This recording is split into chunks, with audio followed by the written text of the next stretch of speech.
স্বর্ণখচিত নতুন গিলাফে ঢাকা হয়েছে পবিত্র কাবা শরীফ। হিজরি নববর্ষের প্রথম রাতে কাবা ঘরে নতুন গিলাফ পরানো হয়। এবার গিলাফ পরিবর্তন করা হয় মক্কা ও মদিনার মসজিদ কর্তৃপক্ষের তত্ত্বাবধানে। হিজরি সনের প্রথম মাস মহররম মাসের প্রথম দিনে কাবা শরীফের গিলাফ পরিবর্তন করা হয়।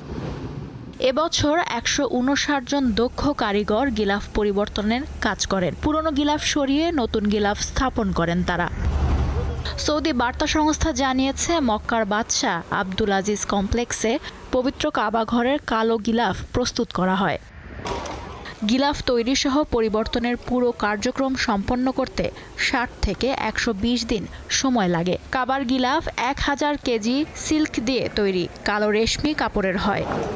২১ ক্যারেটের ১২০ কেজি স্বর্ণ এবং ১০০ কেজি রূপার সুতা দিয়ে রেশমি কাপড়ে লেখা হয় পবিত্র কুরআনের আয়াত ও আল্লাহর গুণবাচক নাম। সব মিলিয়ে ৮৫০ কেজি ওজনের এই গিলাফ তৈরিতে ব্যয় হয় ২৫ মিলিয়ন সৌদি রিয়াল, বাংলাদেশি মুদ্রায় যা ৭৬ কোটি ৩৫ লাখ টাকা। লুৎফা ফৌজিয়া, দীপ্ত, বার্তাকক্ষ।